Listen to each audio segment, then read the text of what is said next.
rimire moto rakapenyera wachene rakaita wadenenga nekushinga mudambudzo uripiko mweya tenzi wakashingisa Abrama wakafawisa Paulo wamupa simba redenga simba makapa Elijah warichipo yere nasi rakapenyeza Mozisi rapajopo rukuliro tenzi tonde anyikare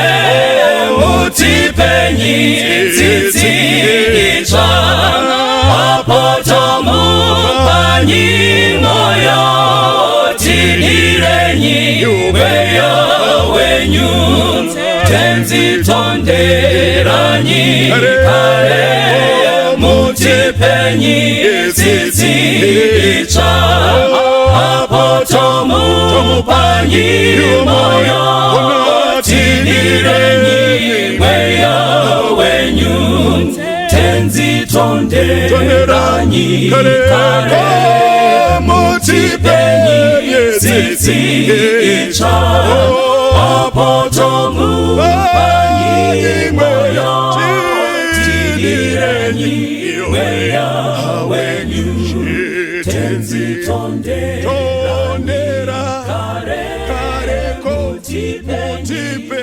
zizicha apotomu panyi moyo tidirenyi weya wenyu. Kwazwai vana vaMwari, toda kutenda pachirongwa chino patakupinda mukati menyaya yedu.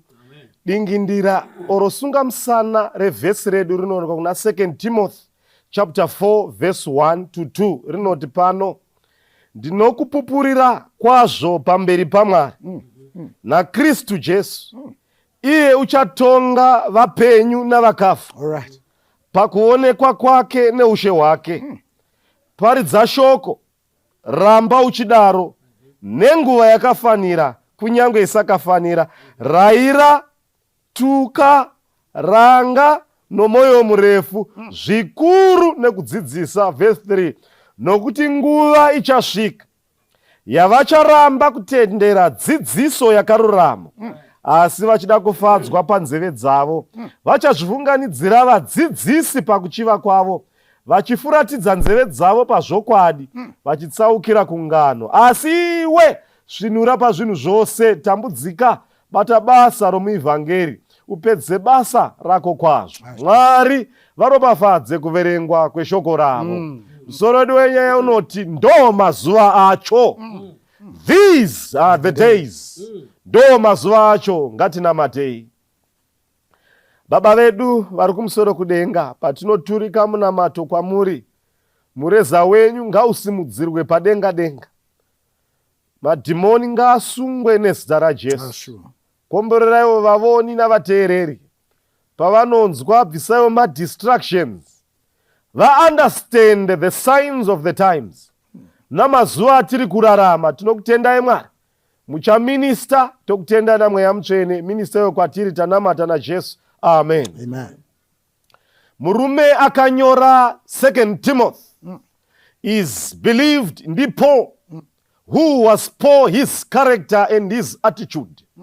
Paul anonzi he was a short man with a nose that veered to the left. A bowed-headed man. Akanga aine mazha, aine mino yakateshamira kuruboshwe. With swollen legs, aine tumakumbo tutete. But akanga asingaona ita zvekungaiona madzerera. That's why ndine munzwa munyama.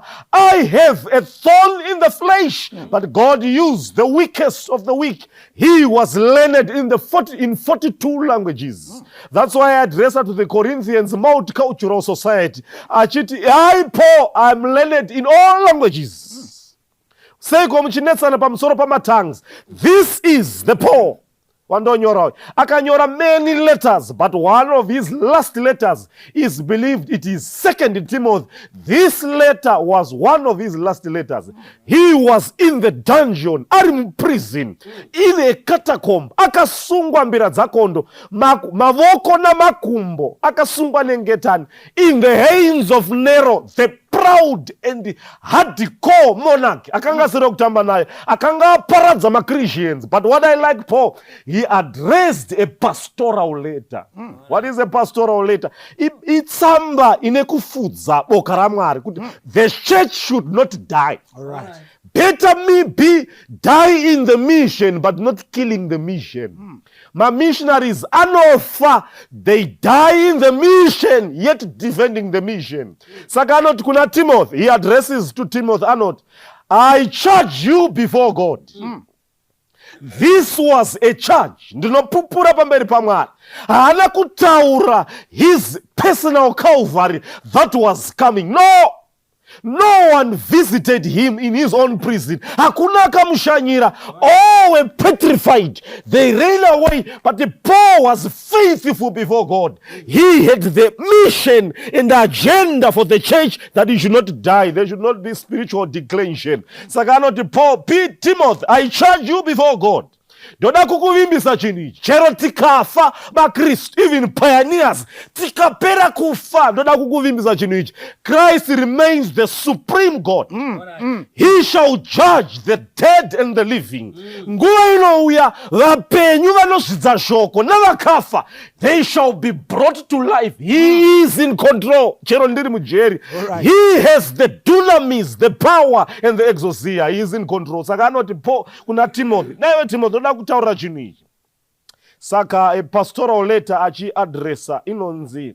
A pastoral letter, it addresses ecclesiastical order, and purity and sanity of the church. That's number one. These letters deal with the care and organization of the flock of God. Mukaverenga 1 Timothy chapter 3, verse 15 to 16.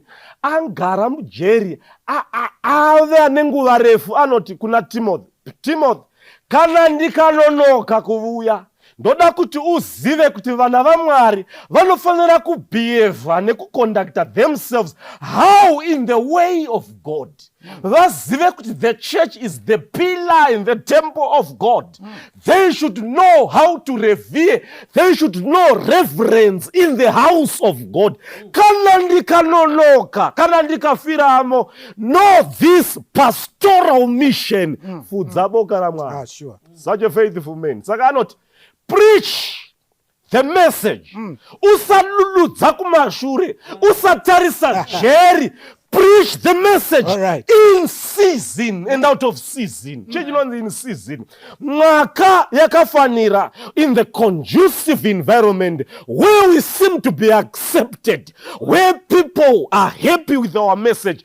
Preach the message. But kunenguva inouya zekuti even the world will be against us. Demons will be angry. Vachamutsa vanhu, bope, riotism against us. This will be the time of out of season. Don't resign the mission. I'm proclaiming a pastoral letter. Yet in the dungeon, this is the out of season of my life. But I preach the message and defend in the courts and the halls of justice before Agrippa, before Nero, that Jesus is in control. Sakadomtaurira, kunenguva inouya yekuti vana vaMwari, we should preach the three angels' message, the straight testimony, the gospel. We should unmask the enemy that we are at the close of time. Defend the Godhead. Don't defend umwari. To the position of the Sabbath. The second coming, the state of the dead, stewardship, spirit of prophets, hinging on the old pillars of our faith. To paritza the old gospel. Vangerekare kuti mukristu know we are living in the investigative judgment. This is the message. Zakanomtaurira. Reprove the believers. Usanyarara. Usapfumbata muromo. Kana chitendero chopunzika. Kana zvivi zvowanisa munyika. Call sin by its rightful name. Stand for the principle.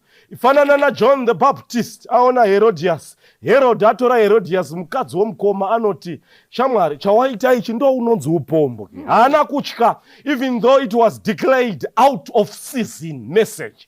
Kuti message isina kufanira. He proclaimed the message despite the consequences. That's why when John Wesley, God, give me 100 men who fear nothing, who fear no man but God, who will call sin by its rightful name.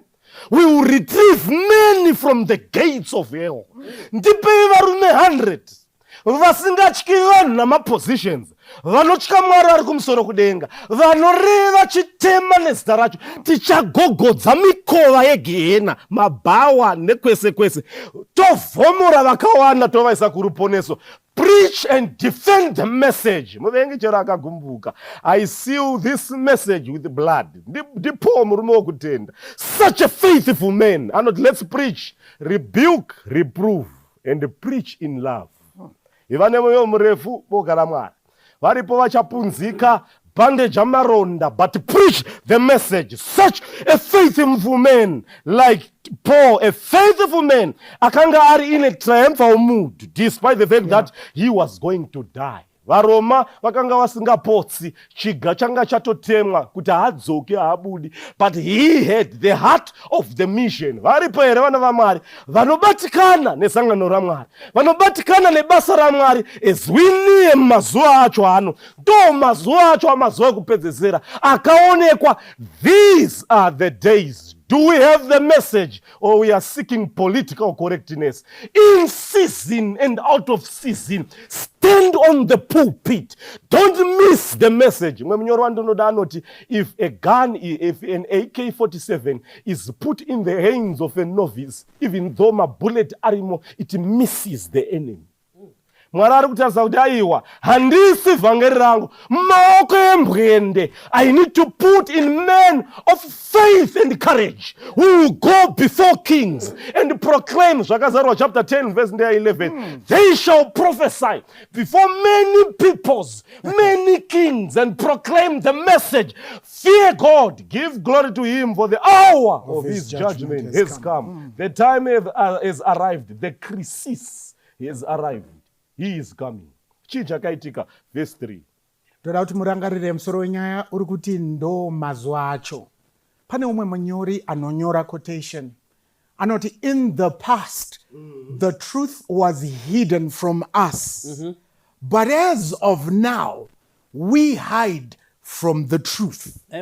Now, mukaramba muchiwerenga Bible, verse 3 yati, for the time will come when they will not endure sound doctrine, but after their own lusts shall they heap to themselves teachers having itching ears. Verse 3. Mira tsataenda pa 4. Ari kunyora tsamba ndipo. Ari kunyorera Timothy. Zvikanzi Timothy, I want you to be aware that mumazuva yaya atiri kutorarama, in the days of Paul, kwaiva nevarume vainzi masophists. Masophists were learned men. Now masophists ndo vekuti waiti ukamira naye ukataura subject matter anokodza kuti mupfana uchiri mutete. Regai ndikuudza inonzi ministerial dilemma. Padaiverenga ministerial dilemma, and there was a young boy who enrolled into a seminary, convinced kuti he was called to the ministry. Ndovapinda museminary. Apedza angori mu first lecture, achinzwa lecturer achideliver. Ndovati, sorry, I think my report said this goes contrary to what we believe. Lecturer ndokumutaridza zvikanzi, young boy, you're still immature. This is just your first lecture. Relax, you will learn the truth. ndobva anyarara ndokupedza kosi yake achipinda muministry achitanga kupinda achiona vakuru vari muministry ndobva excuse me, I think something is wrong. You're still young, ministry. You've not yet even completed your internship. Just relax and watch. But I think something is wrong. This is masters. Relax. How said was here? Truth will come to you. The masters. Ajona professor wake. Ajita PhD. I think something. Relax. You're still immature. And guess what? Apedza when he was old. Ministry, he was old. He wasted the opportunities, and time had fleeted before his eyes, and he could not remedy the mistake. Now, Paul argued to Timothy, these are the days when we're living amongst the sophists. Miratifunde masophist.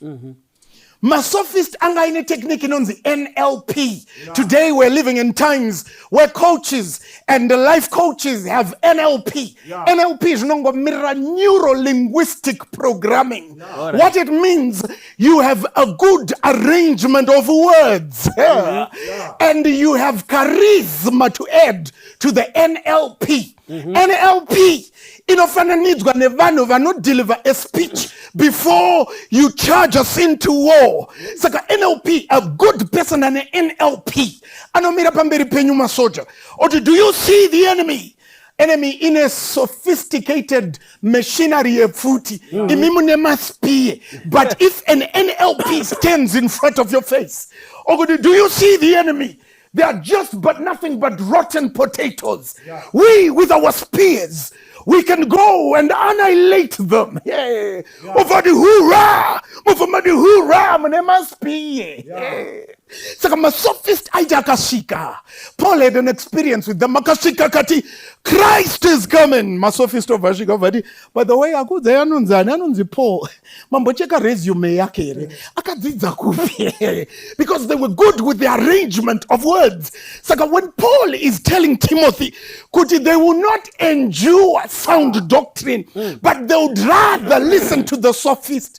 Because sophist aijakashika. Over the subject matter amuru debate. Debate about the second coming. Let me just throw in my 2 cents. Mukatarisa, how can it be that God can come again?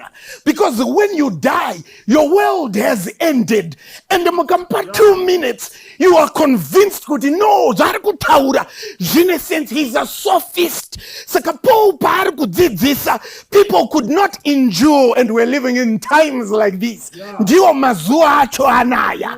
Ekuti, you are not even aware. Kuti, what are you? You need to be told. Perhaps masophists are telling us that something is wrong with the genetic code. That when God put it in us in Genesis chapter 2, perhaps the DNA got corrupted along the way. And today I can stand and say something is wrong. Telling the Messiah and Creator that there was a blueprint which was corrupted. May God help us.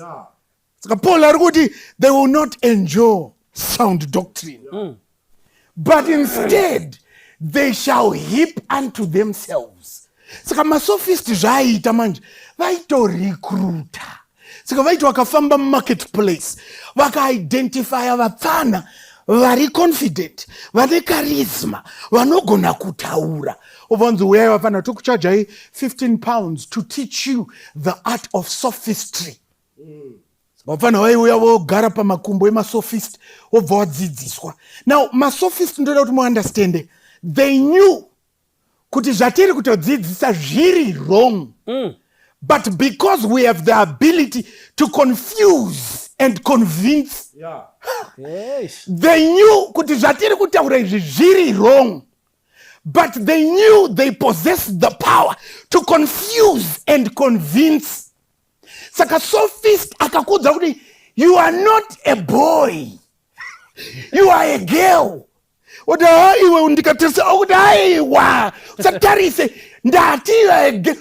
have the power to confuse and convince. Sophist. Sophist has the power to tell you that is shokoramwari. nderekare uri kuriwerenga zvisizvo. Saka iwe unotariswa kuti pamwe I'm mistaken. Why? When you look at his resume, he's learned, haunzi sophistica, and he has the power. But yet Paul is saying, Timothy, aya ndomazuva acho, they shall heap unto themselves. Saka vatori nelist yemasophist kuti kana tiri kuda kunzwa zvatiri kuda, unganidzai ningi naningi naningi. Ane cutting message anotirarisa, but ndiye ane chingwa cheupenyu. Saka sophist anoaudza, mira ndikuudze fables. Zvikanzi they will teach fables.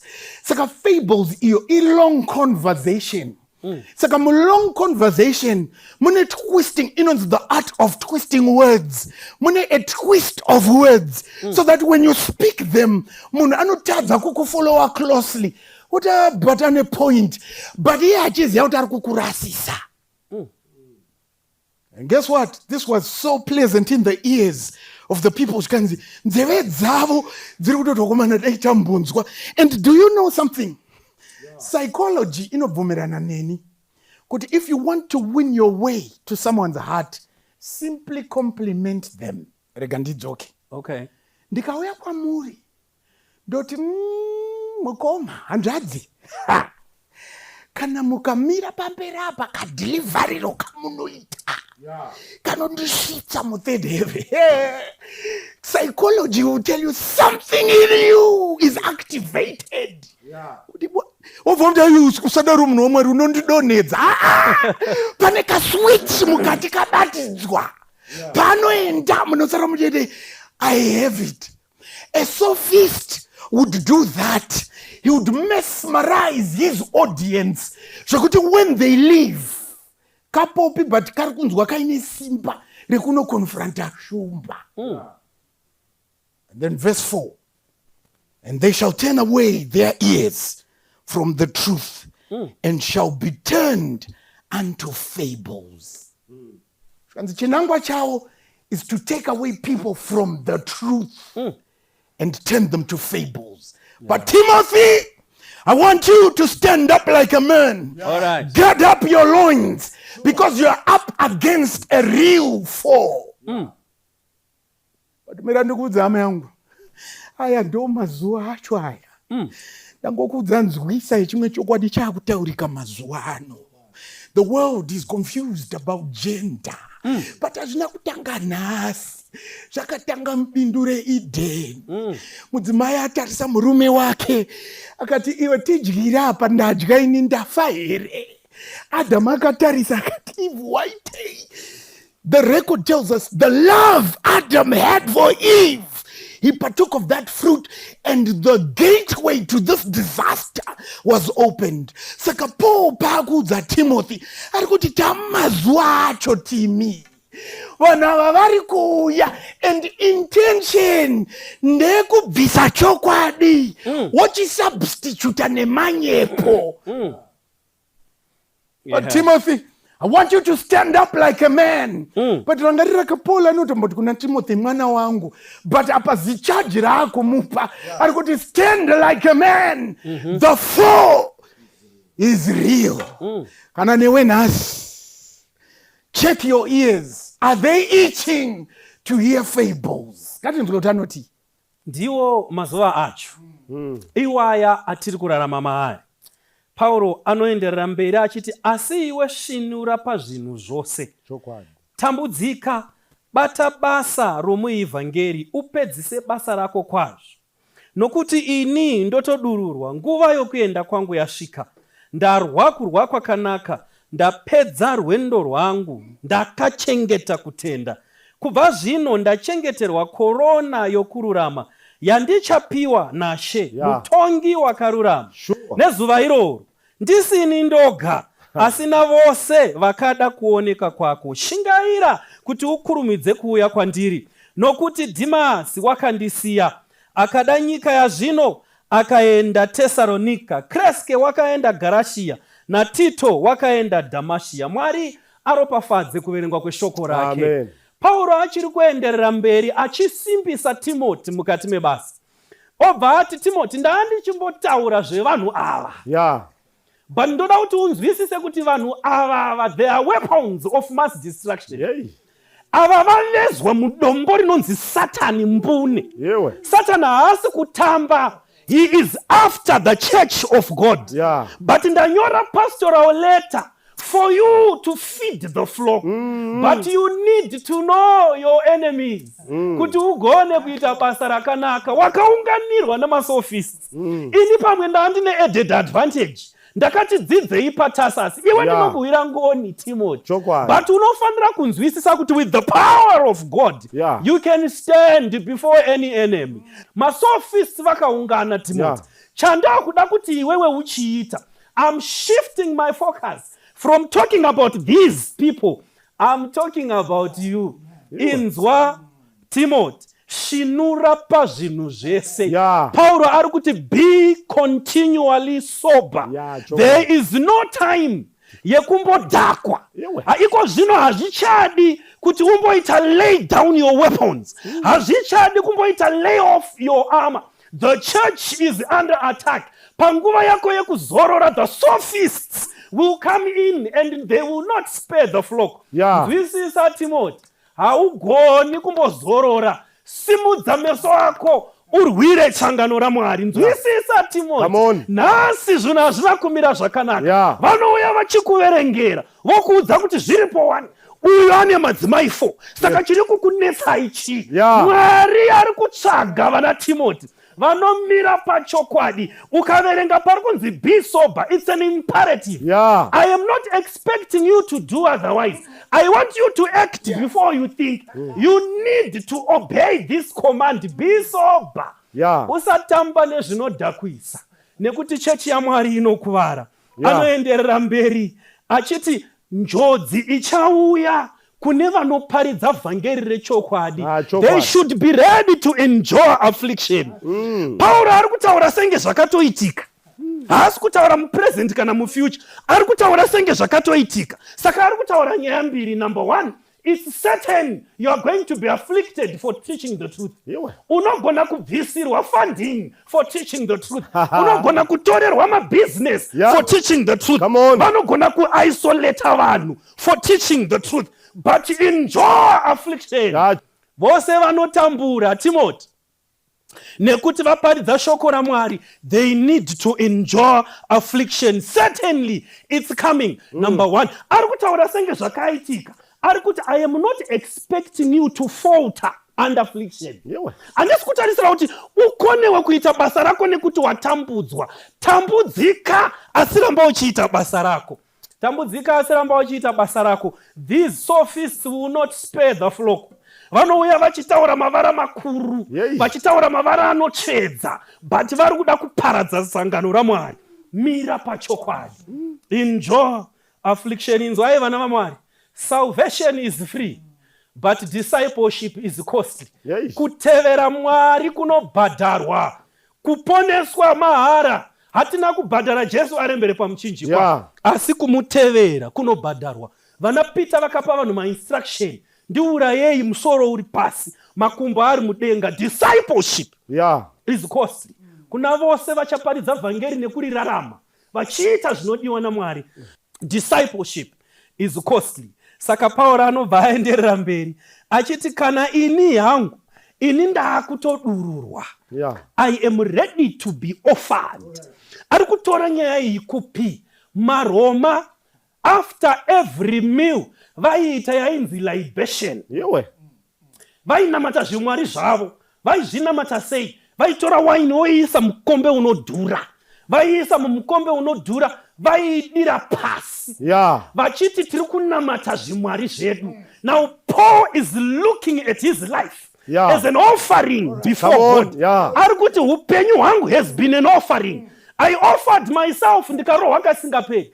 I offered myself ndakasiya upfumi kumba. I was a Sanhedrin, a member of the Sanhedrin. Yeah. But I turned my back on that. I turned my back on 42 languages. I turned my back on education. Yeah. I turned my back on the Pharisees who loved me. Pandakapenyerwa kamwe pa Damasco. Andina kuzodzokerako. Pandakadzokera vavanzwa kuti ndakasiya izvi.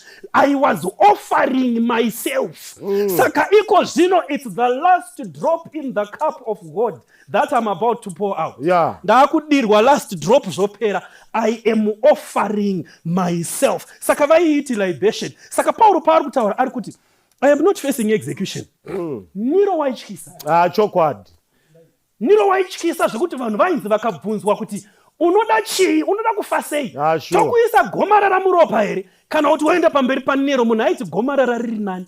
Ndipei hangu goma. Nero haiti. Nero aimema minda yake muzambiringa nekujeka kuri kubva pamitumbi yavanhu iri kutsva. Achimema achitanha grepa achidya vanhu vachiyuwira. He could not hear the cries of people who are dying because of fire. That's Nero. Pauro akatarisana naNero saizvozvo. Akati handisi kuvhunduka kufa. Handina problem nekufa, Timothy. Nyangwe newe unoparidza vhangeri kurirarama kana kuritaura, usatya kufa. You are being offered. Yeah. You are being offered. Saka Pauro ari kuti nzwisisa chinhu ichi. Kuti you cannot offer your life when you have failed to offer zvimwe zvinhu zvinopfuura. You fail to offer your education. You fail to offer your academics. You fail to offer your businesses. You fail to offer your social interactions. Wozongoti I'll offer my life. Azvidaro. Your life must be a life of offering yourself. There is no miracle. Hauzongogoni kumira pamberi pemunembo wechikara. Iwe wakakoniwa kumira pasabata usati wabatirwa futi. No miracle. Wakatadza kutadza kureva nhema ko kana wazobatirwa futi. Ungadi. Saka Pauro ari kuti you don't start by dying for Christ. You start by living for Christ. And then you can be ready to die. Saka Pauro ari kuti I am ready to be offered. He had been offering his life and this was the last drop. Ndo paanobva ati ndarwa kurwa kwakanaka. Pfungwa dzake munei. VaGriki vaiita mutambo. Waiita mutambo wekumhanya, aiita mutambo wekurwa, vakasiyana kudaro. Yainzi contest. Saka pa contest apa, aiwina, aipuwa a laurel wreath. Yakagadzirwa nemaruva akanaka. Ndo zvavairwira izvozvo. Vaitotsanya nekutoexercisa nekutozvidisciplina kuti muviri uite zvakanaka agone kuwana chinoora. Saka Pauro ari kuti inini munhu washe handisi kurwira zvinoora. My contest is a Christian contest. Ndiri kurwira zvinogara nekusingaperi. Munhu waMwari ukasanzwisisa kuti zvauri kurwira zvinogara nekusingaperi uchayeredzwa nevane mashoko akanaka. Ukasanzwisisa kuti zvauri kurwira zvinogara nekusingaperi, you will fail to offer the material things of this world in exchange for that which will never perish. Unogona kuremerwa. Saka Pauro ari kuti ndarwa kurwa, sei ari kuqualifya kurwa kwacho. It's because izvi zvazviri temporary. Zvazviri zvepanyika. Zvaigumira pana empire. But kuna Mwari ari kudenga. Ari kutarisa my life as a Christian contest. He is waiting to take. Pandinopedza kuti mwanangu waita zvakanaka. So this fight is a good one. It has everlasting results. Anogara nekusingaperi. Saka anoti inini I've done my best and the time of my departure is at hand. Ndaakufa zvangu. Handisina. Saka Pauro ari kuona kufa kwake as a cow which is being removed from the yoke. Or a football player being called off at the end of the match. Kuti mombe yapedza kurima chibvisai gejo, ibvisei joke, ngaichizorora zvachose. Saka ari kuti kufa handisi kutya because I've done my best. I've done my best. Saka uko akuzi kuzvikudza uko. He was just stating facts. Ndarwa kurwa kwakanaka. And then ndapedza. You know, it's easy to start but it's difficult to finish. Mwari dai vangatibatsira patakatanga rwendo rwekutenda. Tinenge tichienda mberi dakara tapedza. We must finish the race. Saka Pauro anoenderera mberi. Obva ati iko zvino ndakachengeterwa korona Stefanos vaiti kana varwa vamhanya vaipiwa chino mazuva mairi matatu chainge chatosvava. Ukatengera mudzimai wako maruva mauredi akamaisa mumvura achazongomaburitsa, hana midzi, anozongomarasa. Ndo zvazviri chipo chaipiwa vanhu panguva yamaGiriki namaroma. But Pauro ari kunzwisisa kuti I will wear a victor's crown. It's not a crown just. A crown yevanokunda. The condition of making it into heaven is to overcome. Bvunza chechi yepaEfeso yakanzi unokunda. Bvunza chechi yepaSmyrna yakanzi unokunda. Bvunza chechi yepaPhiladelphia yakanzi unokunda. Bvunza yepaPergamos yakanzi unokunda. Nyangwe yeLodokia yatiri pairi, he who overcomes. Kukunda is the condition of making it into heaven. You must overcome. Whatever excuses you have and whatever reasons you have that make you falter. Paulo arikuti, I have finished the race. I did not falter. I did not draw back. I did not retreat. Andina pandakambobvisa bhachi rechiKristu. Ndakaripfeka kubva pandakapenyerwa kamwe kamwe. Ndicharipfekedzwa Jesu paanouya. Saka ndakamirira korona inogara nekusingaperi. John kana onyora anoti yakanyorwa zita risina ana anoziva kunze kwaKristu nemupfeko wayo. The crown that will be placed on your head by Jesus himself. Jesu uchagadzika korona pamusoro wako if you overcome. Saka Paulo anoenderera mberi achiti handisiri ndega aitoziva kuti 2023 kune vachanzwa vhangeri vagorirarama and they will enjoy affliction. Naivo vanofanira kupfeka. Saka Pauro anobva aenda mberi oti pati zviri kuitika mumazuva acho kuna naDhimasi vanotiza. Mumazuva acho chinoita kuti vatize chii? Vakada zvenyika. Verengai Philemon chapter verse 24. Moverenga vaKorose 4 verse 14. Anotaurwa Dhimasi. Paanotanga kutaurwa anonzi is a fellow laborer. Paanozotaurwa kechitu pana vaKorose akungotaurwa haapiwi basa. Paanozotaurwa pana Pauro he is a deserter. Saka slowly but surely he was going down. Mbichana. Ndoda kutaurira nyika ino haingokuvhomori one time. Nyika ino inokutora zvishoma nezvishoma.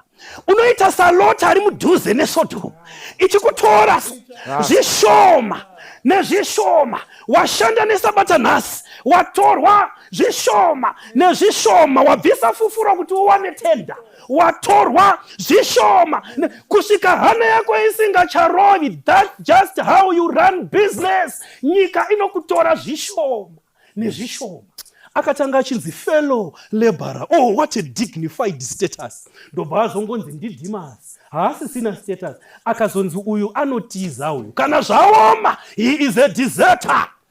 Kana zvaoma. Saka Demas failed to count the cost. Satan ari kudisplay this world in its most marvelous light. Sezvo akaita Jesu pamusoro the pinnacle of the mountain. Akati ukandipfugamira ndinokupa zvese. Jesu akati but ukadaro manje wakuita kunge inini singazivi kuti ndini ndakazvisika.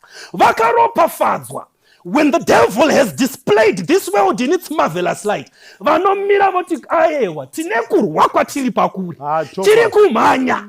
Hatisi kutarisa zvinoora. Tiri kutarisa the victor's crown. The Stephanos yatakagadzirirwa naMwari. Mwari ari kutsvaga iko kwatiri. Mwari ari kutsvaga vana make. Maka akanzi naPauro handichadi kushanda naye anotizawo. But paunozoverenga patinopedza chapter iyoyo anoti usarega kuuya naMaki. He is useful to me. Mark redeemed himself from being a deserter to being a useful laborer naPauro. Saka Mark naDhimasi vari kuchinjana. Dhimasi ndiye anga achimboshandira naPauro. Mark akatiza but Mark anozvona kuti ndarashika. Dhimasi anoona kuti kuteera Mwari kwakudhura. Vanochinjana. Mwari ari kutsvaga vari kubva paumaki vachidzoka to be profitable in the work of God, profitable in the church of God, profitable in the community, profitable spiritually. Mwari vaanogona kuti akatarisa anoti tarisa panyika. There are people who are ready to be offered. Mwari dai angatibatsira tagona kugadzirisa upenyu. Tisanyengerwa nezviri kuitika mazuva ano. Vanouya vachitaura zvavanotaura masophists. Akaropafadzwa akanyika gumbo rake mushoko raMwari. Vanouya nenhamo dzavo dzigouya dzigodirwa. Blessed are those who will enjoy affliction.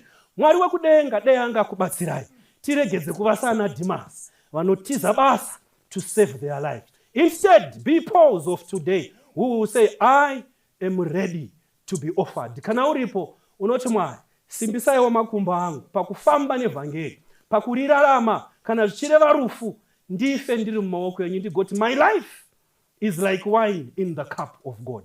Ngatinamatei. Ngatinamatei.